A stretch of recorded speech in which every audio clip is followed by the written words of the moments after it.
それども、暑さが過ぎ去ってめっきり秋っぽくなってきましたね。ということで今回はキノコをふんだんに使ったカルボナーラを作っていきます。大体スーパーにあるキノコですね。はい。椎茸としめじ、舞茸、この辺りを主に使っていきます。キノコといえばね、やっぱり好きな人はとことん好きですからね。ちなみに僕も非常に好きです。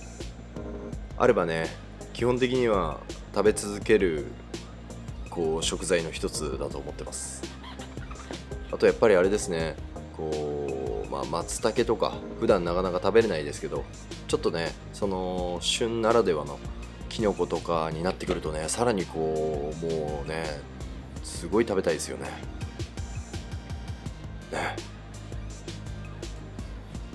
日本以外にもキノコはね、ヨーロッパとかにもやっぱりいろんな種類がありまして、春、夏、秋、冬とそれぞれね、表情がね変わってくるんですよね、キノコの種類が。あとそうですね、日本と違ってこんなにね綺麗にパッキングされてないことも多いんで、結構ね土がついてたりとか、ほこりがねついてたりとかすることもあるんで、それをねやっぱちゃんと洗う必要があったりしますね。ひと手間挟む必要があります。でもその分風味豊かで美味しいものもたくさんありますからね。季節によって様々なねキノコの楽しみ方があるっていうのがすごくいいところなんじゃないかなと思ってます。そういうことをね考えると、この日本のしめじ、まいたけ、エリンギとかいっぱいあるじゃないですか。えのきとか安定してね常に、シーズンこうやって楽しめるっていうのはいいですよね。とはいえね、やっぱり秋はキノコですから、ふんだんに使っていくのがこの今回のカルボナーラのレシピです。ベーコンは旨味をねちょっと足すために刻んでおきます。みじん切りと言いますか、細かければ特に問題はないんで、はい、そこまでこだわる必要はないと思います。もしもっとゴロッとした感じで食感を楽しみたいっていう方がねいましたら、もう少し大きめにカットしてください。切り出しは終わったので、この後はですね、カルボナーラのソースのベース作っておきます。卵黄と卵白、今回は分けないで全卵ですね。それをしっかりと泡立て器で攪拌した後にフロマージュ、パルミジャーノレジャーノですね、振っておきます。粉チーズでもいいんですけどね、粉チーズにするとこの段階で卵と合わせた時、なんでかね分かんないんですけど、結構がっつり固まるんですよね。パルミジャーノレジャーノとかだとドロッとソース状になるんですけど、火入れればねそんなに大差ないんで気にしなくてもいいっちゃいいんですけどね。はい、ちょっと注意点として、はい、そこは押さえておいてください。さっき軽く液体でチキンブイヨン、顆粒のやつをお湯で溶いたやつですね、それ加えたんですけど、なんかね旨味加えておくといいかもしれないです。合わせだしとかもしあればそういうの加えてください。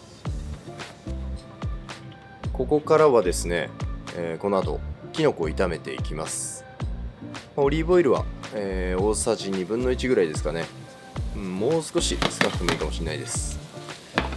そして、塩は1つまみ。きのこから水分が軽く出て、うまみがねしっかりと安定するぐらいの、まじない程度の塩です。で大体中火ですね。じっくりと炒めて色をつけつつ、きのこの水分を飛ばしていくような感じ。そうやってね続けてると、もうきのこがね4分の1ぐらいの量にねしぼむんですよね。で色もいい感じについてきましたね。これぐらいになったら OK です。引き上げましょう。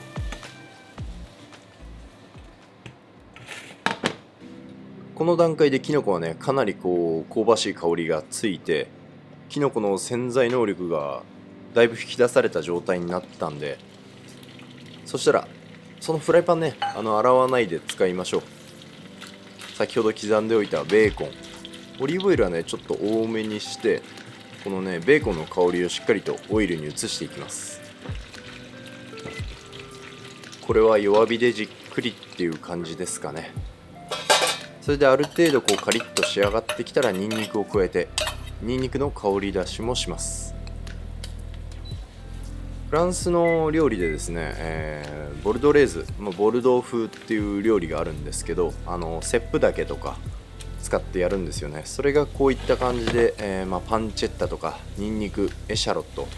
あとパセリなんかをね加えて美味しく仕上げていく、そんな郷土料理があるんですけど、ちょっとそういったイメージに寄せてこれは作ってます。先ほど炒めておいたきのこですね、これを加えてしっかりと全体に合わせます。もう焼いたねきのこ単体だけで十分にうまいんですけど、ここでさらにねベーコンのうまみも足されて、ニンニクまで足されちゃった日にはとんでもないね美味しさになっちゃうんですよ、この時点で。それがねさらにこう先ほど作っておいた卵とチーズのベースに合わさるもんですから、これもどんだけねうまくなってっちゃうんだっていう感じしますよね。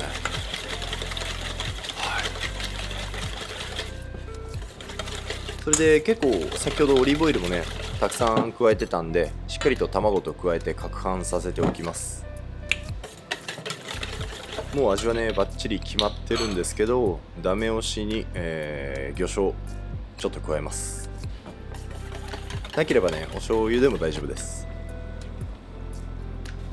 それで塩を一つまみ加えておいたお湯の中でパスタを茹で始めましょうか。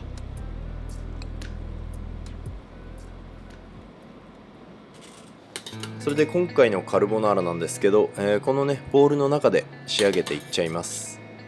この方がね、卵がダマになりづらいんじゃないかなと、あんまりね失敗もないやり方だと思います。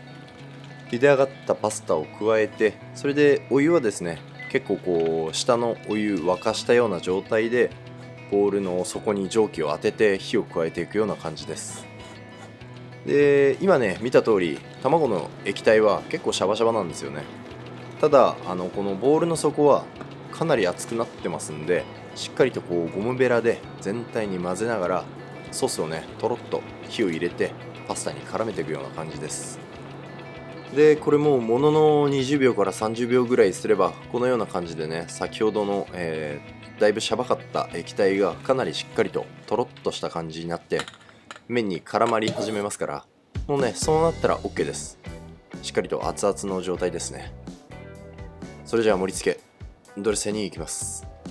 このテカリがねいい感じですよね。卵のツヤがしっかりと出てるような状態、これぐらいでねパスタに絡まってると最高ですね。具材のきのこも残さず添えて黒胡椒を一振り加えたら、あとお好みでチーズも振ってください。このね追いチーズがまたねやみつきになりますからね。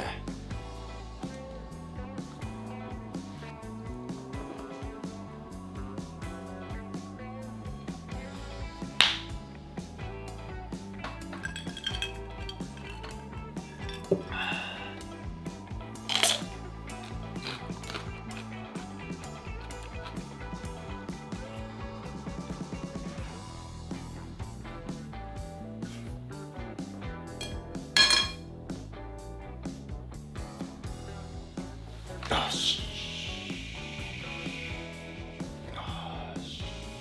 よし。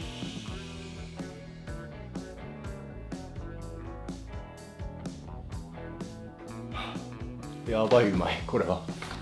きのこと卵がすごいよく合う。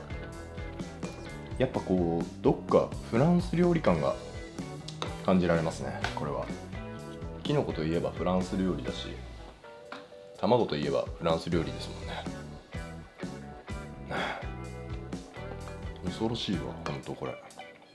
きのこのうまみがね濃縮されてるんですよね。とにかくなんかもう口噛んだ時にきのこの風味じゅわっていうぐらい、いやふわっていうぐらい、いやじゅわっていうぐらいもうきのこなんですよ。わかりますかね。